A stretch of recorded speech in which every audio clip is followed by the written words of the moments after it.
Professor Sitaram Naik గారు దీన్ని పలపరుస్తారు.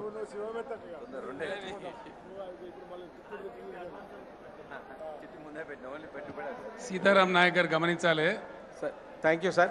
సీటీలు కొట్టి కూసోమ్మంటున్నారు. సీటీలు కొడితే నేను బాగా మాట్లాడుతున్నాను అనుకో, నీకు ఎక్కువ మాట్లాడితే మళ్ళీ సీటీలు వస్తాయి. కాబట్టి మీరు దాన్ని దృష్టిలో పెట్టుకొని మీరు తమరు చెప్పిన కథ గుర్తుంది సార్. సీటు కొట్టక ముందే ముగించాలి అంతే.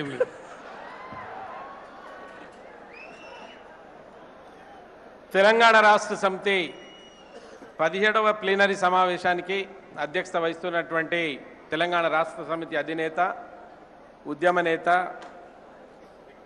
మన రాష్ట్ర ముఖ్యమంత్రి వర్యులు గౌరవనీయులు కల్వకుంట్ల చంద్రశేఖరరావు గారు, వేదికపై ఆశీనులైనటువంటి గౌరవ మంత్రివర్యులు, గౌరవ పార్టీ జనరల్ సెక్రటరీలు, నా ముందు ఆశీనులైనటువంటి గౌరవ ఎంపీలు, గౌరవ ఎమ్మెల్యేలు, ఎమ్మెల్సీలు, చైర్మన్లు, ఈ సమావేశానికి వచ్చినటువంటి తెలంగాణ కార్యకర్తలు, బిడ్డలందరికీ, ప్రింట్ అండ్ ఎలక్ట్రానిక్ మీడియా మిత్రులు, ఎన్ఆర్ఐలకు మరోసారి తెలంగాణ ఉద్యమ అభివందనాలు తెలియజేస్తూ, మిత్రులారా, మనకందరికీ తెలంగాణ స్వరూపం, ఈ తెలంగాణ సాధన, దీని వెనుక ఉండేటువంటి చరిత్ర ఇంతసేపు మాట్లాడినటువంటి వక్తల నుంచి మీరు విన్నారు.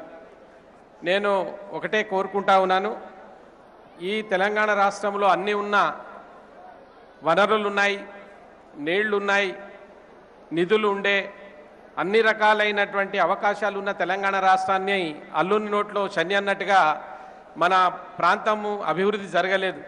అది గమనించినటువంటి గౌరవ ముఖ్యమంత్రి గారు నూతన రాష్ట్రం ఏర్పడ్డ తర్వాత గత 4 సంవత్సరాలుగా అన్నీ తానై, ఏది సమస్య వాళ్ళు వీళ్ళు అనేది కాకుండా అన్నీ వారే అయి, శాస్త్రజ్ఞులు వారే, ఇంజనీర్లు వారే, పోతే ఏ స్థాయిలో ఎక్కడ ఈ తెలంగాణ ప్రాంతంలో ఉద్యమంలో తిరిగినటువంటి అనుభవం, అడుగడుగున ఎక్కడ ఏ ఉంది, ఎక్కడ ప్రాజెక్ట్ ఉంది, ఎక్కడ ఏం కడితే బాగుంటుంది, వ్యవసాయ